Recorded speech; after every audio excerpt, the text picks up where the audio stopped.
If you've seen the headlines today, you would know a blame game is on. A massive blast ripped through a hospital in Gaza, a tragedy which has killed 500 people. We are all outraged. Everyone wants an answer. Who bombed the Gaza hospital? The Hamas-run Gaza Health Ministry says Israel was behind the bombing. Israel pins the blame squarely on a misfired rocket by Palestine's Islamic Jihad group. We don't know what or who was behind this heinous crime, but in the next few minutes, let me tell you why the Palestine Islamic Jihad group is making headlines again. Question number one. What is the Palestinian Islamic Jihad, or PIJ?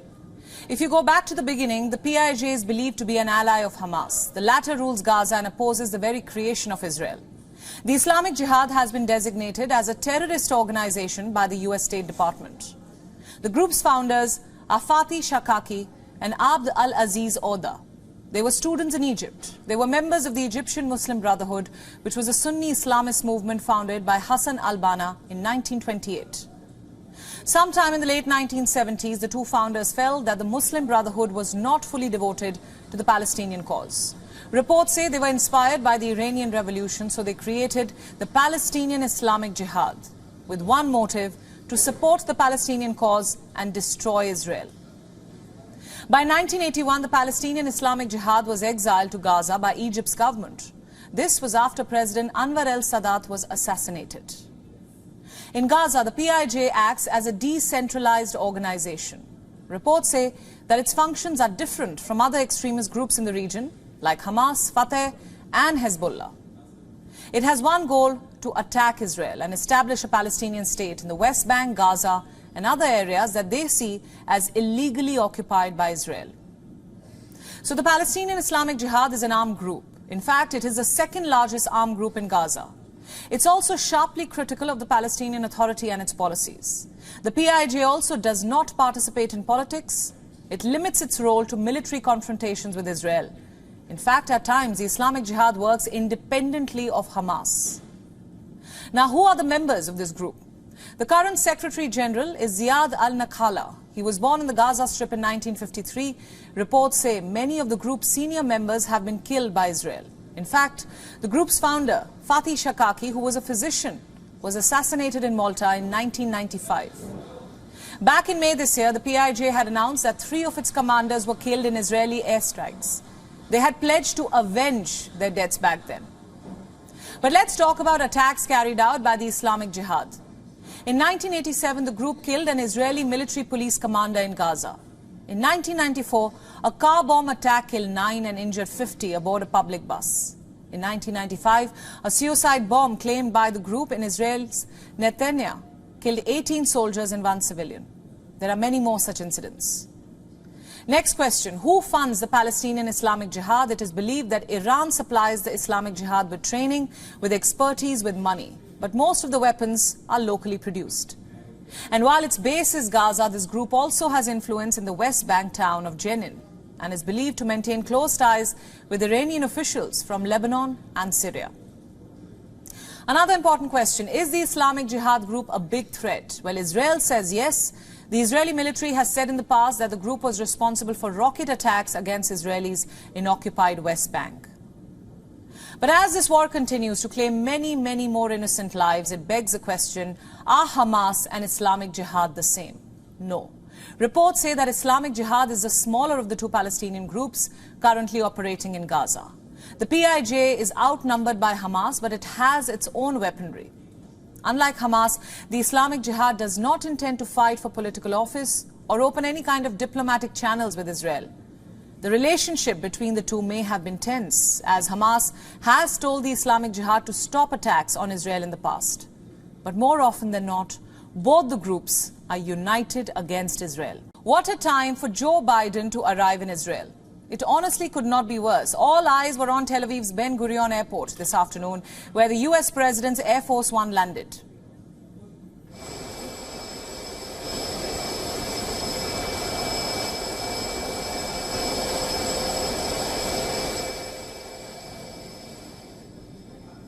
As we saw, Biden hug the Israeli Prime Minister Netanyahu, then the Israeli President Isaac Herzog.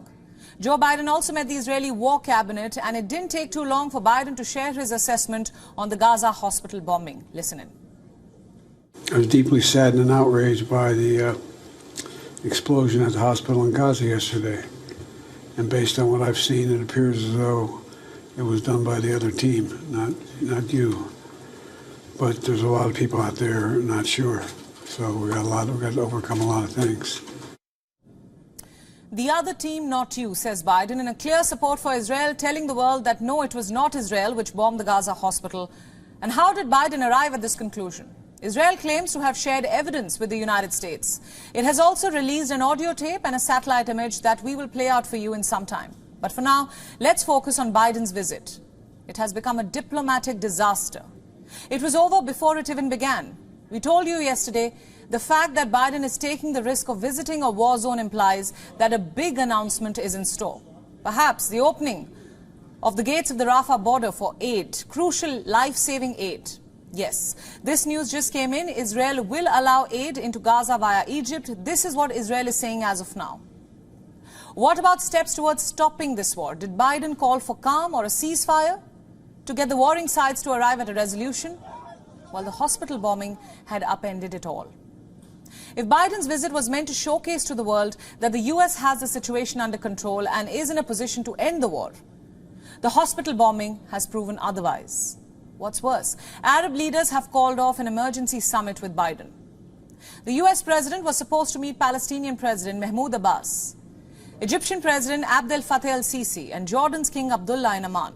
That summit is not happening anymore.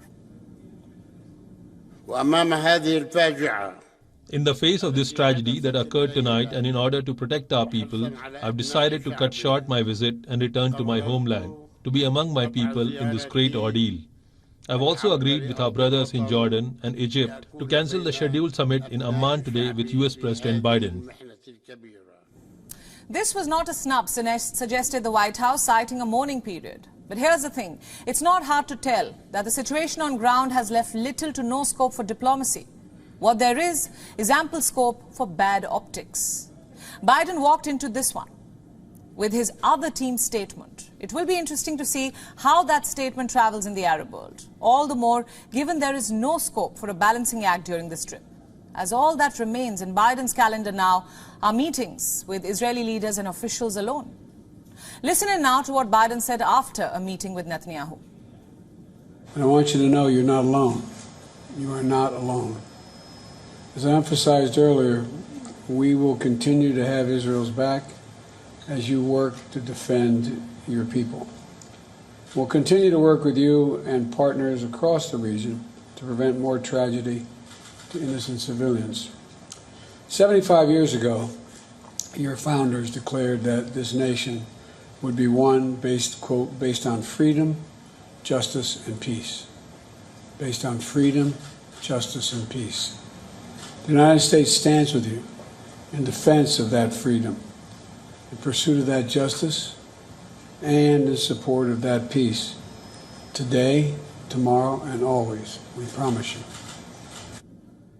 While the unequivocal support was very much on the expected lines, what one might have also expected following the hospital bombing is at least a word or two about international law.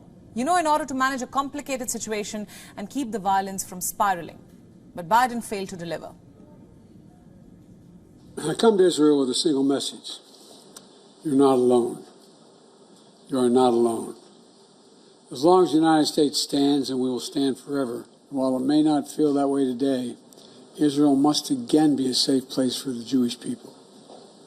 And I promise you, today I'm also announcing $100 million in new U.S. funding for humanitarian assistance in both Gaza and the West Bank. The hospital bombing in Gaza has left Arab countries infuriated. Support is pouring in for Palestinians from across West Asia. Overnight protests broke out in at least a dozen Turkish cities. The people of Turkey marched with Palestinian flags and chanted slogans denouncing Israel. Many gathered outside the Israeli embassy in the capital. In the early morning hours today, thousands of Turks gathered in front of the Israeli consulate in Istanbul. They clashed with the police in angry demonstrations. Turkish security forces had to use pepper spray, smoke grenades and water cannons to disperse the crowd. In fact, the Turkish President Erdogan said that the hospital blast showed that Israeli attacks lacked the most basic human value, seeing the situation. Israel's National Security Council has now issued a warning against travel to Turkey.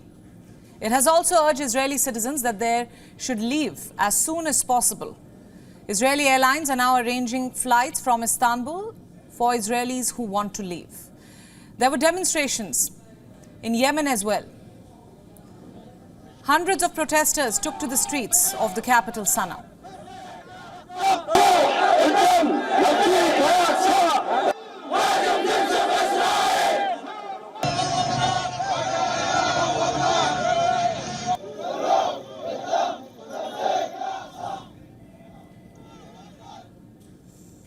In Lebanon, more than 100 protesters gathered near the US embassy carrying Palestinian flags. The Lebanese police sprayed water and tear gas on them.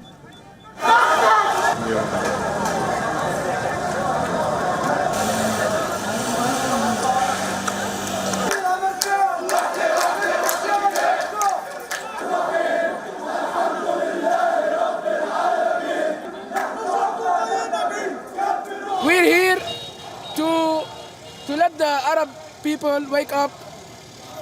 Free Palestine. Okay, so it's time to wake up, please.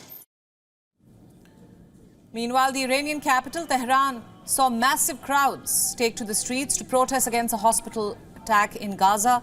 They marched from the Palestine Square to the French and British embassies, rallying till 3 a.m. Tehran time. Listen now to what some of the protesters had to say. The Palestinian people did not commit a crime. They don't want anything. That is their home. They don't want to leave. I expect the rulers of my country, Iran, to support Palestine and the Palestinian people. Speaking of the leaders, Iran's foreign ministry has condemned the hospital bombing of unarmed and defenseless people in Gaza. It has called for an oil embargo and other sanctions on Israel. Iran has also urged the members of the Organization of Islamic Cooperation to expel all Israeli ambassadors. This comes as the OIC members meet in Jeddah to discuss the escalating war. In Jordan, hundreds gathered outside the King Abdullah Mosque in Amman. They condemned Israel and firmly opposed US President Joe Biden's visit. Some even attempted to storm the Israeli embassy. The protesters scuffled with the police as they barricaded the route to the embassy. During the foundation of Israel, when it occupied this area, they are breaching international humanitarian law. Geneva Agreement is obvious in this regard. Medical centers or hospitals should not be touched. But what is happening are crimes against humanity under the American government's cover. Jordan has also called off President Biden's planned summit with Arab leaders. Jordan's King Abdullah spoke out, saying the bombing was a massacre and a war crime that one cannot be silent about. Foreign Minister Ayman Safadi said, and I quote, "This war and the aggression are pushing the region to the brink." He added that Jordan would only host the summit when all participants agreed on its purpose, which would be to stop the war. Criticism has poured in from several Arabic leaders. Egyptian President Abdel Fattah el-Sisi issued a statement against Israel. He called the blast a clear violation of international law. Saudi Arabia too strongly condemned the explosion as a heinous crime. Meanwhile, Qatar's foreign ministry issued a statement declaring the expansion of Israeli attacks a dangerous escalation. You see, Arab countries have openly picked a side in this war, and they are now voicing support for the Palestinians. And for more on this, we are now being joined by Ahmed Ali Ibrahim. He is a political analyst and US-Saudi relations expert. I want to start off by talking about the protests and anger that we are seeing about what's happened in Gaza, a hospital bombed, no accountability just yet. How do you gauge the mood across the Middle East right now? Yeah, the Middle East is fuming. Listen, there is nothing new regarding the Palestinian file. I mean, whether Hamas attacked Israel on October the 7th, and it's definitely a heinous attack, and it's not acceptable. This is what the Palestinian people go through day in and day out, whether it is in Gaza or in the West Bank. So this has been going more and more. Now, Hamas, which is a brutal militia, they decided to take the faith of many people, Palestinian people in Gaza, and Israel has retaliated not on Hamas, they actually retaliated on the whole Palestinian people, 2 million people. So it's like you are fighting ISIS in Iraq and you decided to carpet bomb the whole nation of Iraq. So it is not fair for the Palestinian people. It is starting fuming in the whole Islamic world and in the whole Arab state. And this could have been combated in another way, actually, that Israel can gain momentum, especially with normalization with the GCC country and other people, but they chose the military and killing innocent people. And this is what's going to create more hostile in the region. We tried in the past 2 years to actually zero the problems in the whole region. Saudi Arabia now is having a relationship with Iran. Everybody is having their good day. And all of a sudden we have this happening, and we have the United States pulling 2 aircraft carrier with 2,000 elite experts of the military with the newest weapon. It doesn't look like that it's going to stop at Gaza. It seems like a World War III is coming into place. This is just the start of the episode. World War III is coming. I also want to talk to you about this latest update coming in. You're joining us from Riyadh. Saudi Arabia has also advised all its citizens to leave Lebanon immediately. Tell us more about that.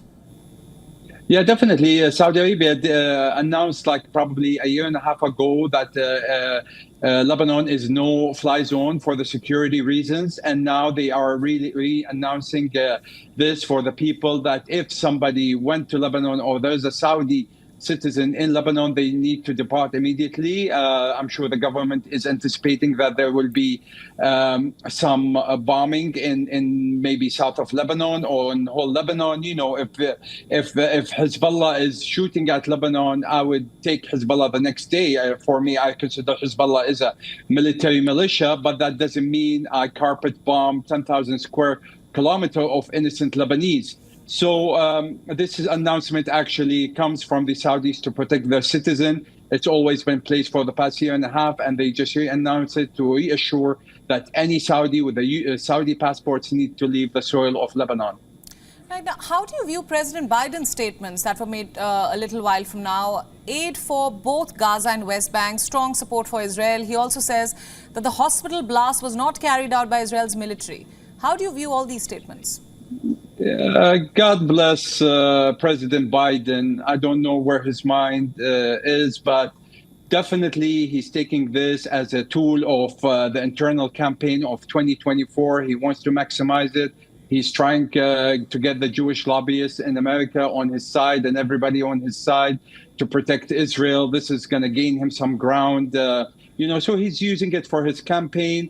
And basically, there is enough evidence that the IDF have beyond reasonable of doubt that they targeted this hospital and, brutally killed all those innocent people, men and women and children. But, as all the indication around the world, it says that Israel has done it. The Minister of Defense actually tweeted before he actually targeted the hospital, and he deleted the tweet. All the evidence are there, but definitely the unconditional support of the United States to Israel is putting the United States in a very bad situation among the Arab nation.